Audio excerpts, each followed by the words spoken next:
Praise the lord. యేసు రక్తమే జయము. మన రక్షకుడు మన విమోచకుడైన యేసుక్రీస్తు పరిశుద్ధ నామములందరికీ వందనాలు.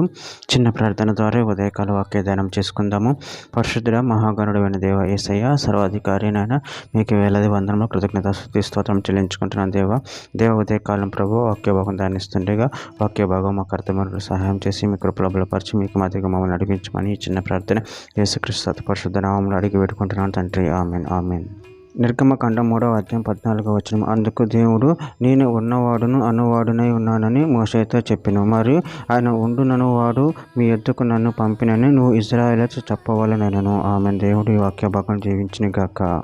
ప్రభునందు ప్రియులారా, మనం ఇక్కడ వాక్య భాగంలో గమనించినట్లయితే, అందుకు దేవుడు, నేనే ఉన్నవాడును అనువాడునైనానని మోషేతో చెప్పాను. మరియు ఆయన ఉండుననువాడు మీ యుద్ధకు నన్ను పంపినను నువ్వు ఇశ్రాయేలుతో చెప్పవలెనెను. అదేవిధంగా వాక్య భాగంలో గమనించినట్లయితే కీర్తన గ్రంథం 68వ అధ్యాయం 4వ వచనంలో, దేవుని గూర్చి పాడుడి, ఆయన నామమును బట్టి స్తోత్ర గానం చేయుడి, వాహనం ఎక్కి అరణ్యములలో ప్రయాణం చేయు, దేవుని కొరకు ఒక రాజ్యమార్గం చేయుడి, యెహోవా అను ఆయన నామమును బట్టి ఆయన సన్నిధిని ప్రహర్షించుడి. కీర్తన గ్రంథం 90వ అధ్యాయం 2వ వచనం, పర్వతములు పుట్టక మనుపు భూమిని లోకమును నువ్వు పుట్టింపక మనుపు యుగములు నువ్వే దేవుడు.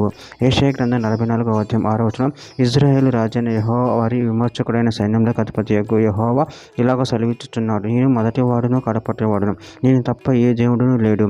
కొరింథీయులకు రాసిన 2వ పత్రిక 1వ అధ్యాయం 20వ వచనం, దేవుని వాగ్దానములు ఎన్ని అయినను అన్నీ క్రీస్తునందు అవునట్టుగానే ఉన్నవి కనుక మన ద్వారా దేవునికి మహిమ కలుగుటకై అవి ఆయన వలన నిత్యములై ఉన్నవి. హెబ్రీయులకు రాసిన పత్రిక 3వ అధ్యాయం 8వ వచనం, యేసుక్రీస్తు నిన్న నేడు ఒకటే రీతిగా ఉన్నాడు, ఆయన యుగ యుగంలో ఒకటే రీతిగా ఉండును. ప్రకటన గ్రంథం 1వ అధ్యాయం 8వ వచనం, అల్ఫాయు ఒమేగాయు నేనే, వర్తమాన భూత భవిష్యత్తు కాలములలో ఉండువాడు నేనే అని సర్వాధికారియు దేవుడినగు ప్రభువు సెలవిచ్చుచున్నాడు.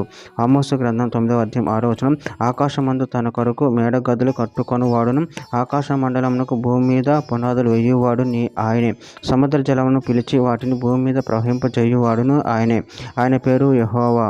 చివరిగా ఒక మాట, యోహాను సువార్త 5వ అధ్యాయం 26వ వచనం, తండ్రి ఎలాగో తనంతట తానే జీవం గలవాడై ఉన్నాడో అలాగే కుమారుడును తనంతట తానే జీవం గలవాడై ఉండుటకు కుమారునికి అధికారం అనుగ్రహించును. ఆమె. దేవుని వాక్య భాగం దీవించిన గాక. చిన్న ప్రార్థన చేసుకుందాము.